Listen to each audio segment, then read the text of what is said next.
کہیں سے اونچا ہے، رتبوں سے بسم اللہ الرحمن الرحیم بسم اللہ الرحمن الرحیم باب الاعتکاف باب الاعتکاف ای ھذا باب الاعتکاف یا ھذا باب فی الاعتکاف، یہ اعتکاف کا بیان ہے۔ اس باب میں اعتکاف کے مسئلے ذکر کیے جائیں گے۔ اعتکاف اللہ رب العزت کی ایک عبادت ہے۔ اعتکاف اس امت میں بھی رکھا گیا۔ حضور صلی اللہ تعالی علیہ وسلم ہر سال رمضان کے آخری عشرے میں اعتکاف فرماتے تھے، یہاں تک کہ آپ اس دنیا سے تشریف لے گئے۔ پھر آپ کے بعد ازواج مطہرات رضی اللہ تعالی عنہن فرماتی تھی،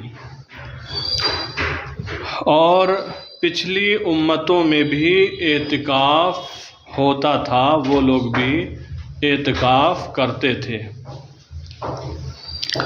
تو اعتکاف کا بیان ہے، اعتکاف کی تعریف کریں گے، پھر یہ بتائیں گے اعتکاف کہاں کر سکتا ہے مرد، اور عورت اعتکاف کرے تو کہاں کرے، پھر اعتکاف کی قسمیں بیان کریں گے، پھر یہ بتائیں گے اعتکاف کے صحیح ہونے کے لیے شرط کیا ہے، اور پھر ان عذروں کا بیان ہوگا جن کی وجہ سے معتکف مسجد سے باہر نکل سکتا ہے، نکلنے کی اجازت ہے۔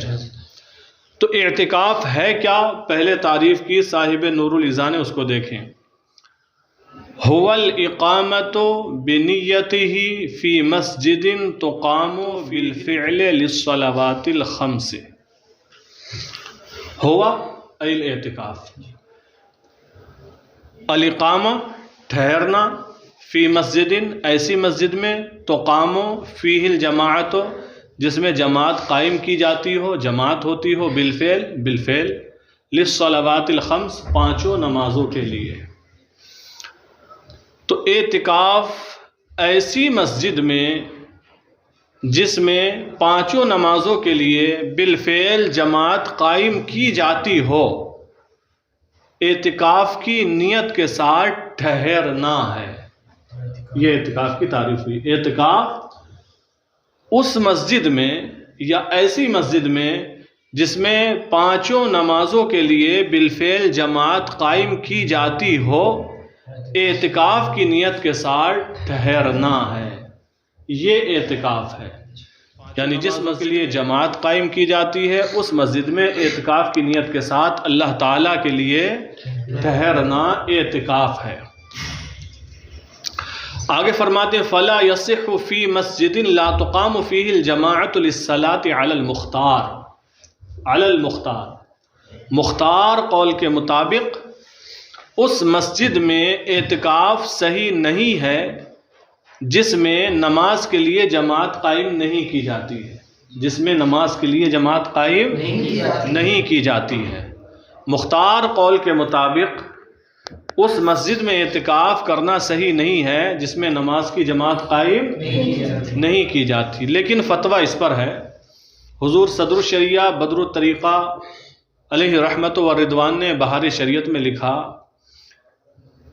کہ ہر اس مسجد میں اعتکاف کرنا صحیح جماعت ہو۔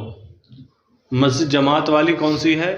جس میں مؤذن و امام مقرر ہوں، جس میں امام اور مؤذن مقرر ہوں، اگرچہ ہر وقت نماز کے لیے جماعت قائم نہ کی جاتی ہو، یعنی امام بھی مقرر ہے، مؤذن بھی مقرر ہے، لیکن کوئی وقت ایسا بھی گزرتا ہے کہ دونوں ہی غیر حاضر ہوتے ہیں، یا مؤذن صاحب آتے ہیں، امام صاحب نہیں ہوتے ہیں۔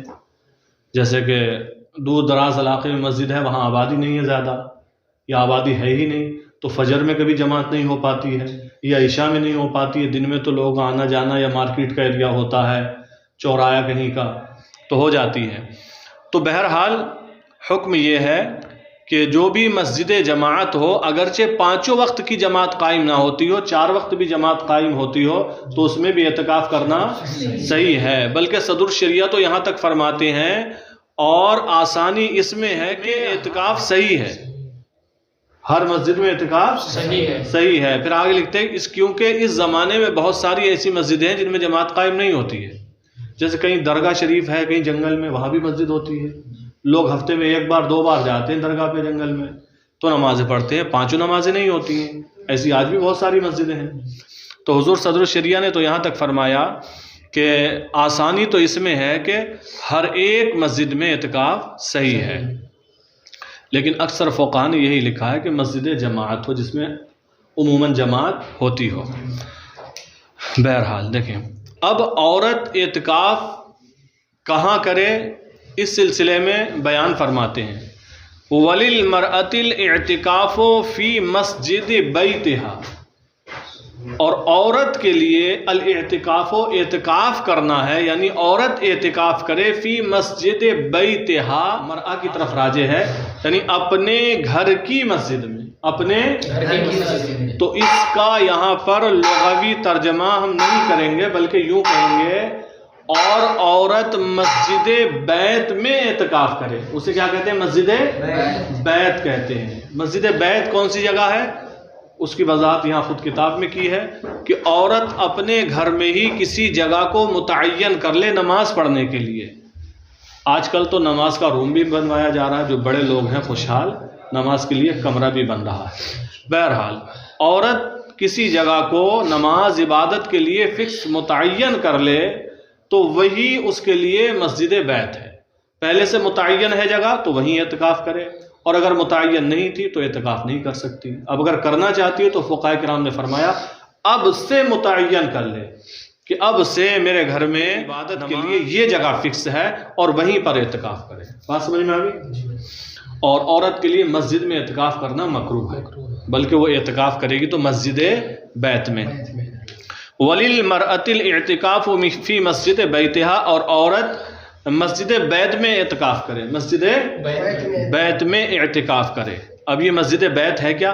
وَهُوَ مَحِلٌ عَيَّنَتْهُ لِلصَّلَاةِ فِيهِ اے فِي الْبَيْتِ، وَهُوَ مَحِلٌ، اور وہ ایسا مقام ہے، ایسی جگہ ہے، عَيَّنَتْهُ جس کو عورت نے متعین کیا ہو، لِلصَّلَاةِ نماز پڑھنے کے لیے، فِيهِ گھر میں، فِي الْبَيْتِ، یہ وہ مقام ہے گھر میں عورت نے نماز پڑھنے کے لیے جسے متعین کر لیا ہو، اسے کیا کہتے ہیں؟ مسجد بیت۔ تو عورت اعتکاف کہاں کرے گی؟ مسجد بیت میں۔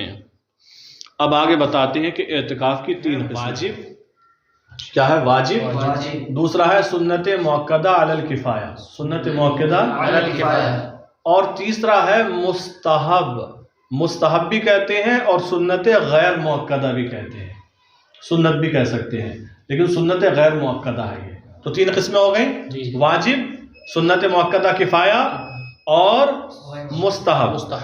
مستحب جسے سنت غیر مؤکدہ بھی کہیں گے۔ فرماتے ہیں والاعتکاف علی 3 اقسام، اور اعتکاف کی 3 قسمیں ہیں۔ نمبر 1 واجب، اعتکاف واجب، یہ کس صورت میں ہوتا ہے؟ فرمایا فی المنظور، یہ نظر والا اعتکاف ہے، منت والا اعتکاف ہے۔ کسی نے منت مانی کہ میرا یہ کام اگر ہو گیا تو میں اللہ کے لیے 3 دن کا اعتکاف کروں گا، یا کہا 4 دن کا اعتکاف، یا مہینے بھر کا، جتنے دن کی بھی منت مانی اتنے دن کا اعتکاف کرنا اس پر واجب ہے۔ تو واجب وہی اعتکاف ہے جس کی منت مانی ہو۔ فرمایا فی المنظور، تو پہلی قسم ہے اعتکاف کی اعتکاف واجب، فی المنظور یہ ان چیزوں میں ہوگا جن کی منت مانی ہو، نظر مانی ہو۔ دوسری قسم ہے سنت کفایتاً مؤکدتاً، سنت کفایہ مؤکدہ، سنت مؤکدہ علی الکفایہ، اسی کا نام ہے سنت کفایہ مؤکدہ۔ یہ دوسری قسم ہے اعتکاف کی۔ یہ کب ہوتا ہے؟ فی العشر الاخیر من رمضان، رمضان کے آخری عشرے میں۔ رمضان کی 20 تاریخ کو سورج غروب ہونے سے پہلے پہلے مسجد میں حاضر ہو جانا چاہیے۔ اب سورج چھپنے سے پہلے حاضر ہو گیا، یا تو 30 وہاں روزہ مکمل ہونے کے بعد، افطار کے بعد نکلے، اور اگر 29 کا چاند ہوا تو جب چاند ہو جائے، کنفرم ہو جائے، تب نکلے. تو یہ اعتکاف سنت مؤکدہ کفایہ ہے. اس کے بارے میں فرمایا اگر سبھی لوگوں نے، شہر والوں نے چھوڑ دیا تو سب سے مطالبہ ہوگا، اور اگر کسی ایک نے بھی کر لیا تو سب بری الذمہ ہو گئے. اور اس اعتکاف کے لیے عاقل ہونا شرط ہے، مسلمان ہونا شرط ہے، لیکن بالغ ہونا شرط نہیں ہے. اگر ایسے بچے نے اعتکاف کر لیا جو تمیز والا ہے، بالغ ابھی نہیں ہے، مان لیجیے 14 سال کا ہے لیکن خوب سمجھدار بچہ ہے، 14 سال میں تو پورے حافظ ہو جاتے ہیں لوگ، تو اگر ایسے نے کیا جو بالغ نہیں ہے لیکن تمیز والا ہے، سمجھدار ہے، تو بھی اعتکاف ہو جائے گا اور سنت مؤکدہ کفایہ ہی ہوگا. تو اس اعتکاف کے لیے نہیں ہے. تو اعتکاف کی دوسری قسم ہے سنت کفایہ مؤکدہ. کب ہوگا یہ؟ کب ہوتا ہے؟ فی العشر الاخیر من رمضان، رمضان کے آخری عشرے میں. وہ مستحب، اور اعتکاف کی تیسری قسم ہے مستحب. فیما سوا ہو، اس کے علاوہ میں، جن کا بیان ہوا ان کے علاوہ جو اعتکاف ہے وہ کیا ہے؟ اعتکاف مستحب ہے. اسے ہی سنت غیر مؤکدہ بھی کہہ سکتے ہیں، مسنون بھی کہہ سکتے ہیں. ٹھیک ہے؟ تو یہ 3 قسموں کا بیان ہو گیا. اب یہاں سے یہ بتا رہے ہیں یہ جو 3 قسمیں اعتکاف کی بیان کی گئیں، کیا ان تینوں قسموں میں اعتکاف کے لیے روزہ شرط ہے، یا 2 میں روزہ شرط ہے، یا 1 میں روزہ شرط ہے، یا کسی میں بھی نہیں؟ کیا ہے حکم؟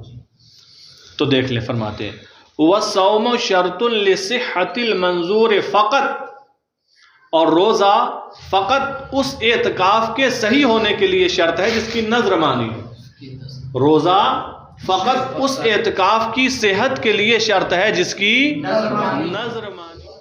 تو نظر کا اعتکاف یہ پہلی قسم ہے، دوسری سنت مؤکدہ کفایہ ہے، تیسرا مستحب ہے. تو صاحب نور الایضاح کے مطابق روزہ صرف کس اعتکاف کے لیے شرط ہے؟ جس اعتکاف کی نظر مانی ہو. لیکن فتویٰ اس پر نہیں ہے. فتویٰ اس پر ہے کہ جو سنت مؤکدہ کفایہ ہے اس میں بھی روزہ شرط ہے. اگر کسی مریض نے، مسافر نے سنت مؤکدہ کفایہ اعتکاف کیا لیکن روزے نہیں رکھے تو بری الذمہ نہیں ہو سکتا. مثال کے طور پر شہر میں ایک آدمی اعتکاف میں بیٹھا، صرف وہ بھی بیمار تھا، روزے رکھ نہیں رہا تھا، صرف اعتکاف کر رہا تھا، تو کیا اس کی وجہ سے سارے شہر کے لوگ بری الذمہ ہو جائیں گے؟ نہیں ہوں گے. تو جو منت کا اعتکاف ہے اس کے لیے بھی روزہ شرط ہے، اور جو سنت مؤکدہ کفایہ اعتکاف ہے اس کے لیے بھی روزہ. تو اعتکاف کی پہلی اور دوسری دونوں قسموں کے لیے روزہ شرط ہے. ہاں جو تیسرا اعتکاف ہے، اعتکاف مستحب، اس کے لیے روزہ شرط نہیں ہے. بات سمجھ میں آ گئی؟ یہ مفتیٰ قول ہے. تو یہ تو ان کا قول ہے کہ وَالصَّوْمُ شَرْطٌ لِصِحَّةِ الْمَنظُورِ فقط اس اعتکاف کی صحت کے لیے روزہ شرط ہے جس کی نظر مانی ہو. لیکن حقیقت کیا ہے؟ فتویٰ کس پر ہے کہ سنت مؤکدہ علی الکفایہ جو اعتکاف ہے اس کے لیے بھی روزہ شرط ہے.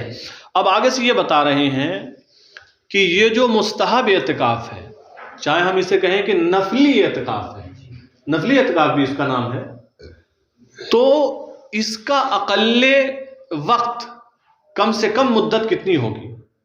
جیسے سنت مؤکدہ علی الکفایہ اعتکاف ہے تو وہ آخری عشرے کا ہے، چاہے 10 دن کا عشرہ ہو یا 9 دن کا ہو، تو وہ پورے جتنے دنوں کی منت مانی ہو اتنے دنوں کا اعتکاف ہے. لیکن یہ جو مستحب اعتکاف ہے، نفلی اعتکاف ہے، اس کا وقت کتنا ہے اور کم سے کم کتنا ہو سکتا ہے؟ تو اس کے بارے میں فرمایا کہ اس کا اقل وقت بہت تھوڑا ہے. اقل وقت اس کا نفلی اعتکاف کا بہت تھوڑا ہے. یہاں تک کہ چلتے چلتے کی بھی اعتکاف ہو سکتا ہے نفلی. یعنی اسے مسجد سے گزرنا ہے، ایک گیٹ مسجد کا ادھر، ایک اس طرف ہے، ادھر سے ادھر کو جانا ہے، تو انٹری سے پہلے اعتکاف کی نیت کر لے اور گزرتا چلا جائے، پار ہو جائے، جتنی دیر میں پار ہوگا اتنی دیر کا اعتکاف ہو گیا. اس والے گیٹ سے گھسے اعتکاف کی نیت کر کے، اور درگاہ شریف والے جو اعلیٰ حضرت رضی اللہ تعالیٰ عنہ کے مزار مقدس کے سامنے مسجد رضا کا گیٹ ہے، اس سے اگر نکلے اور ادھر سے حضور صاحب سجادہ گھر کی طرف سے جو گیٹ ہے یہاں سے گھسے، اعتکاف کی نیت کر لے پہلے. اس طرف چند سیکنڈ لگیں گے، 1 منٹ بھی نہیں لگے گا، تو یہ بھی اعتکاف ہو گیا. تو جو نفلی اعتکاف ہے اس کی مدت بہت تھوڑی ہے، اتنی ہے کہ جب تک اعتکاف کی نیت کے ساتھ مسجد میں ہے، اعتکاف ہے، جب نکلا اعتکاف ہی مکمل ہو گیا. یہ نہیں کہ ٹوٹ گیا، جب تک ہے مسجد میں اعتکاف میں ہے، جب نکلا اعتکاف جتنی دیر رہا اتنی دیر کا اعتکاف ہو گیا. تو یہ فری میں ثواب مل رہا ہے. لیکن ایک چیز یاد رہے، یہ جو نکلنے والا ہے تو فرمایا اعتکاف کی نیت سے ہو جبکہ مسجد کو راستہ نہ بنا. یہ نہیں کہ یہیں سے عادت ہی ڈال لے، جب جاتا ہے ادھر سے ہی نکلتا ہے، کسی ضرورت کے تحت یا کسی موقع سے. دیکھیں وَأَقَلُّهُ نَفْلًا، اور اقل مدت نفلی اعتکاف کی. ٹھیک ہے، فرمایا وَأَقَلُّهُ، اور اقل اعتکاف نفلاً، جو نفلی یسیرتن، بہت تھوڑی سی مدت ہے، بہت تھوڑی سی مدت ہے. وَلَوْ كَانَ مَاشِيًا عَلَى الْمُفْتَى بِهِ قول کے مطابق، اگرچہ چلتے چلتے ہو. یہ جو گزرنے والا ہم نے ابھی مسئلہ بیان کیا، وَلَوْ كَانَ مَاشِيًا عَلَى الْمُفْتَى بِهِ قول کے مطابق، اگرچہ چلتے چلتے ہو، مسجد سے ہو کر نکل رہا ہے، اعتکاف کی نیت کر لے، جتنی دیر میں گزر گیا، یہ بھی اعتکاف ہے. اب یہاں سے یہ مسائل بیان کرنے جا رہے ہیں کہ جو معتکف ہے مسجد میں ہے، ظاہر سی بات ہے بغیر عذر کے مسجد سے نکلنا جائز نہیں ہے. اگر نکلے گا تو بے عذر، اگر نکلا بغیر عذر کے، اگر مسجد سے نکلا تو اعتکاف ٹوٹ جائے گا، فاسد ہو جائے گا. لیکن کچھ صورتیں ایسی ہیں جن میں مسجد سے نکلنے کی اجازت ہے. تو جن آزار کی بنا پر، جن عذروں کی بنا پر مسجد سے نکلنے کی اجازت ہے، ان کا بیان ہو رہا ہے.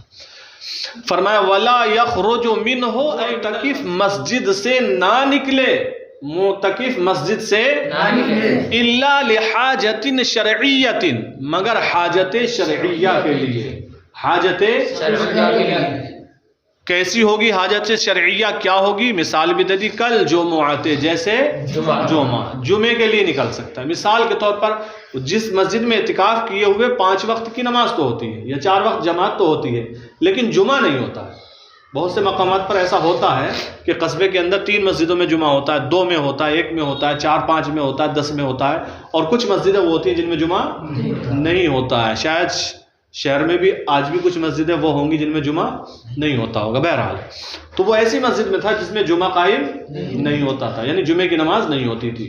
تو اب جمعے کے لیے اس کو دوسری مسجد جانے کی اجازت ہے. تو فقہاء کرام نے فرمایا اتنی پہلے جائے، اندازہ لگا لے کہ اتنی پہلے پہنچ کر جمعے کی پہلے والی سنتیں ادا کر، تو نماز جمعہ پڑھنے کے لیے دوسری مسجد میں جانے کی اجازت ہے. لیکن اس صورت میں جبکہ جس مسجد میں ہے اس میں جمعہ نہیں ہوتا ہے. اگر اس میں جمعہ ہو رہا ہے پھر کیا مطلب جانے کا؟ پھر تو نکلا تو بے ضرورت نکلا، اعتکاف ٹوٹ جائے گا. وَلَا يَخْرُجُ مِنْهُ إِلَّا لِحَاجَةٍ شَرْعِيَّةٍ، اور معتکف مسجد سے نہیں نکلے گا مگر حاجت شرعیہ کے لیے، کل جمعہ جیسے، او تبعیۃ، اس کا عطف بھی حاجت پر ہے، او لحاجت طبعیۃ، یا حاجت طبعیہ کے لیے نکلے گا. حاجت طبعیہ کے لیے بھی مسجد سے نکلنے کی اجازت ہے، کل بولے، جیسے پیشاب کے لیے یا پیخانے کے لیے جائے، یا اگر غسل فرض ہو جائے تو غسل کرنے کے لیے جائے. لیکن یاد رہے پہلے ٹوائلٹ باتھ روم وغیرہ مسجدوں میں نہیں ہوتے تھے، کئی جگہ گاؤں دیہات میں شاید آج بھی، لیکن اب عموماً بن گئے ہیں. تو پہلے یہ چیزیں مسجدوں میں ہوتی ہی نہیں تھی، ہمارے یہاں بھی نہیں تھا پہلے. تو جب نہیں ہے تو ظاہر سی بات ہے اب اس کو نکلنا پڑے گا، تو وہ اپنے گھر چلا جائے، یا مسجد کے پڑوس میں اس کے کسی دوست کا، رشتہ دار کا گھر ہے، جانے میں کوئی پرابلم نہیں ہے تو وہاں چلا جائے. تو پیشاب پیخانے کے لیے یا غسل فرض ہو گیا تو غسل کے لیے، اور وضو خانہ بھی اگر مسجد میں نہیں ہے تو وضو کے لیے نکلنے کی اس کو اجازت ہے. لیکن جیسا آج ہم دیکھ رہے ہیں ٹوائلٹ باتھ روم وغیرہ سب مسجد میں ہی ہوتے ہیں عموماً. تو جہاں اعتکاف کیے ہوئے ہیں اگر ٹوائلٹ باتھ روم وہاں ہے، وضو خانہ وہاں ہے، تو اب نکلنے کی اجازت نہیں ہے. اگر نکلا تو اعتکاف ٹوٹ جائے گا. او تبعیت، یا حاجت تبعیہ کے لیے نکل سکتا ہے جبکہ مسجد میں وہ حاجت پوری نہ ہو سکتی ہو، انتظام مسجد میں نہ ہو، کل بولے جیسے کہ پیشاب کرنا. یا حاجت ضروریہ کے لیے نکل سکتا ہے. یہ حاجت ضروریہ کیا ہوگی؟ اس کی کئی مثالیں دی ہیں. کانہدام المسجد، جیسے مسجد کا گر جانا، مسجد ہی گر گئی، وہ سیدھا ہو گئی تھی، اب کہاں اعتکاف کرے گا، چھت گر گئی، ٹھیک ہے، تو اب یہ حاجت ضروریہ ہے، اب اس صورت میں نکلنے کی اجازت ہے. ایک صورت ہو گئی حاجت ضروریہ کی، ایک مثال. دوسری اور اخراج ظالم کرہن، یا کوئی ظالم معتکف کو زبردستی نکال دے. ظلم کرنے والا، تو یہاں نہیں کر سکتا، تو اس محلے کا، اچھا ہماری مسجد میں کرے، چل نکال، منگاؤ ابھی لاٹھی. بھئی ایک سے ایک جاہل انسان ہوتا ہے، کیا پتہ کون کیسا ہے. تو اگر ظالم معتکف کو زبردستی مسجد سے نکال دے تو بھی اس کو نکلنے کی اجازت ہے. دو مثالیں ہو گئیں. وَتَفَرُّقِ أَهْلِهِ، اے اہل المسجد، اور مسجد کے اہل، مسجد والوں ہو جانے کے وقت، یعنی مسجد والے متفرق ہو گئے، نہ امام صاحب نماز پڑھانے آ رہے ہیں، نہ مؤذن صاحب اذان دینے آ رہے ہیں، نہ نمازی نماز پڑھنے آ رہے ہیں. سب میں جھگڑا ہوا، بولے چلو بند ہے مسجد. اب کیا کرے گا اکیلا بیٹھے بیٹھے؟ سب مسجد والے بھاگ گئے. وَتَفَرُّقِ أَهْلِهِ، اور مسجد والوں کے منتشر متفرق ہو جانے کے وقت. وَخَوْفٍ عَلَى نَفْسِهِ، اور اپنی جان کے خوف کے وقت. اس کو اپنی جان کا خوف ہو، مان لو کوئی جھگڑا ہو گیا اس کی فیملی میں، اب جن سے ہوا تھا انہوں نے پتہ لگا لیا اس کے خاندان کا ایک مسجد میں بیٹھا، رات کو دیکھتے ہیں، اب اسے پتہ لیا پولیس میں کیس ہو گیا، بڑا ظلم ہو جائے گا اس کے ساتھ.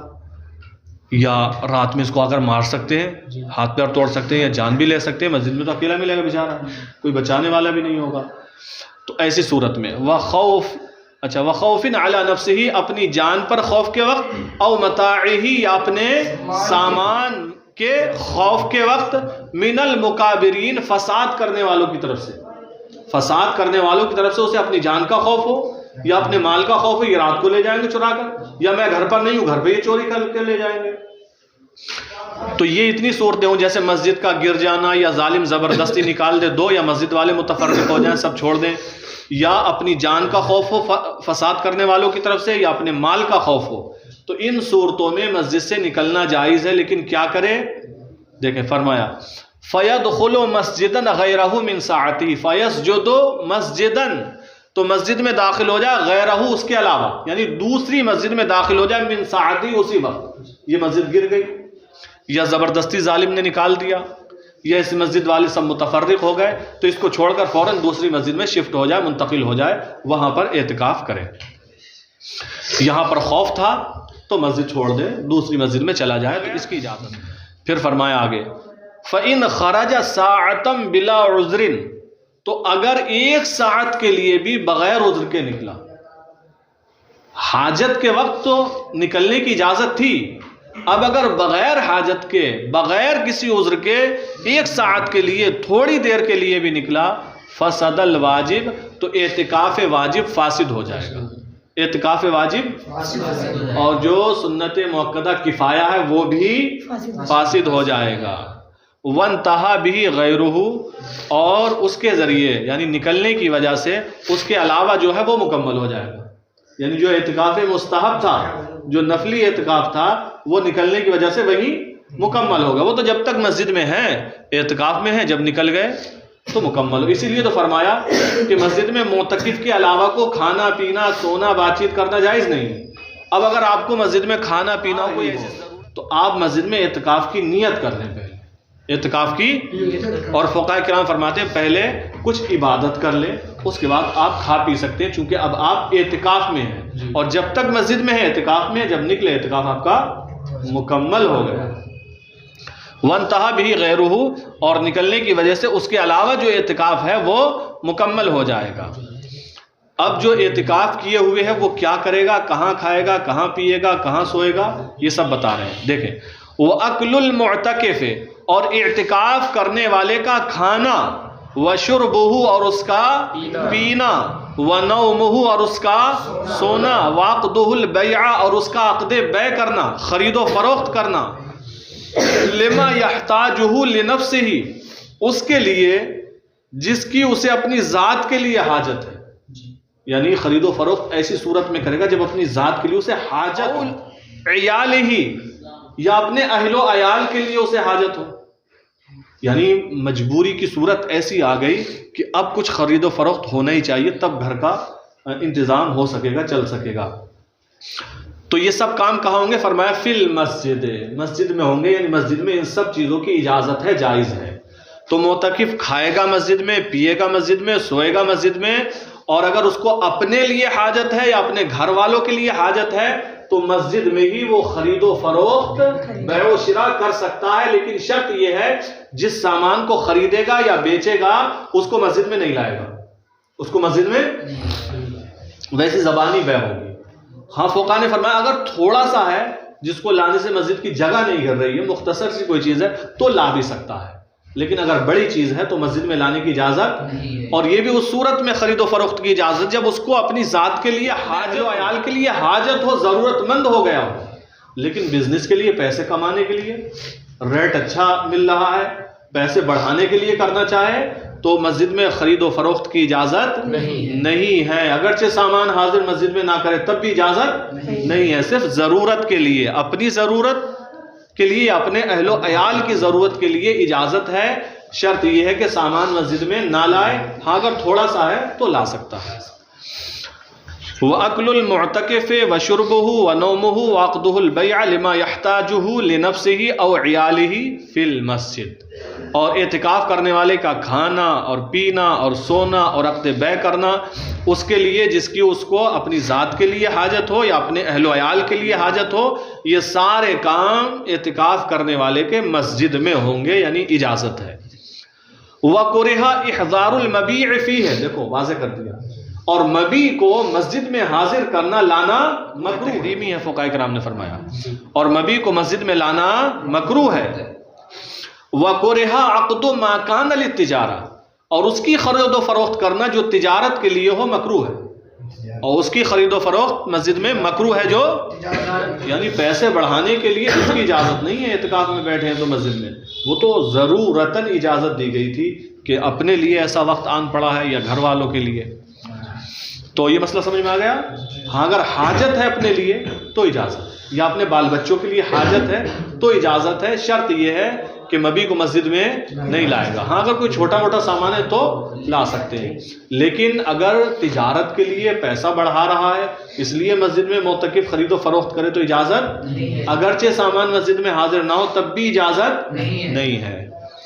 وَكُرِهَ إِحْضَارُ الْمَبِيعِ فِيهِ، اور مسجد میں مبیع کو لانا مکروہ ہے۔ وَكُرِهَ عَقْدُ مَا كَانَ لِلتِّجَارَةِ، اور اس کا عقد یعنی وہ تجارت کے لیے ہو۔ اب یہاں سے مسئلہ، وَكُرِهَ الصَّمْتُ إِنِ اعْتَقَدَهُ قُرْبَةً، الصمت خاموش رہنا، خاموش رہنا مکروہ ہے، إِنِ اعْتَقَدَهُ قُرْبَةً، اگر اسے نیکی کا کام سمجھے۔ فقہاء کرام فرماتے ہیں مکروہ تحریمی ہے، اعتکاف میں خاموش رہنا مکروہ تحریمی ہے اگر خاموش رہنے کو نیکی کا کام سمجھتا ہو، اس نیت سے خاموش ہو کہ خاموش رہنا نیکی کا کام ہے۔ ہاں اگر اس لیے خاموش رہے کہ جتنا خاموش رہوں گا زبان ایسی ویسی باتوں سے بچی رہے گی، محفوظ رہوں گا، تو اس میں کوئی حرج نہیں ہے، لیکن وہ یہ سمجھتا ہو کہ نیکی خاموش رہنے میں ہی ہے تو وہ غلط سمجھ رہا ہے۔ پہلے گاؤں دیہاتوں میں بیٹھتے تھے لوگ خاموش ہی رہتے تھے، کچھ کہنا ہوتا تھا کان میں جا کر کہتے تھے، دیکھا ہے؟ ہاں تو انہیں مسئلہ پتہ نہیں ہے، ٹھیک ہے؟ تو فرمایا خاموش رہنا مکروہ ہے، اور مکروہ تحریمی ہے اگر اس کو نیکی کا کام سمجھتا ہو۔ بڈھے نہیں بولتے نا، وہ یہی سمجھتے ہیں۔ ہاں تو اگر نیکی کا کام سمجھ کر خاموش رہنا تو مکروہ ہے، اور اگر ایسی خاموش رہنا کہ میں کیا بولوں، اعتکاف میں عبادت میں ہوں، کہیں مسجد میں ہوں، دنیاوی باتیں نکلیں تو میری نیکیاں ختم ہوں گی، چونکہ یہ آپ نے پڑھا ہی ہوگا کہ مسجد میں دنیاوی بات کرنا نیکیوں کو ایسا کھا جاتا ہے جیسے آگ لکڑی کو کھا جاتی ہے۔ تو اس نیت سے اگر چپ رہتا ہے تو کوئی حرج نہیں ہے، لیکن یہ سمجھ رہا کہ نیکی کا کام ہے خاموش رہنا، یا لازم ہے اعتکاف کرنے والے کو خاموش رہنا، تو یہ مکروہ ہے۔ وَالتَّكَلُّمُ، اور بات چیت کرنا بھی مکروہ ہے، اور چپ رہنا بھی مکروہ ہے، بات چیت کرنا بھی مکروہ ہے، لیکن چپ رہنا اس صورت میں جبکہ اس کو نیکی سمجھے، اور بات چیت کرنا کیا مکروہ ہے؟ فضول باتیں، دنیاوی باتیں۔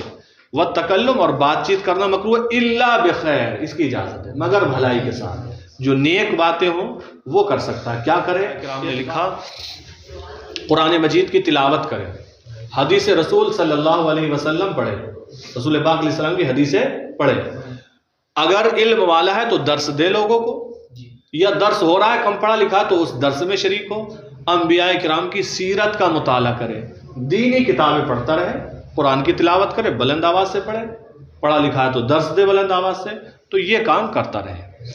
اب یہاں سے یہ بتا رہے ہیں اعتکاف میں کون کون سے کام حرام ہیں، تو فرمایا وَحَرُمَ الْوَطْءُ، اور وطی کرنا حرام ہے، ظاہر سی بات ہے وطی کرنا حرام ہے، وَدَوَاعِی ہے، اور وطی کے دواعی بھی حرام ہے، وطی کی دعوت دینے والے، وطی کی طرف لے جانے والے، جیسے مباشرت کرنا بیوی سے، بیوی کا بوسہ لینا، شہوت کے ساتھ چھونا، یہ سب کیا ہیں؟ حرام ہیں، یہ وطی کی طرف لے جانے والے ہیں، ٹھیک ہے؟ تو نہ بوسہ لے سکتا ہے اعتکاف میں۔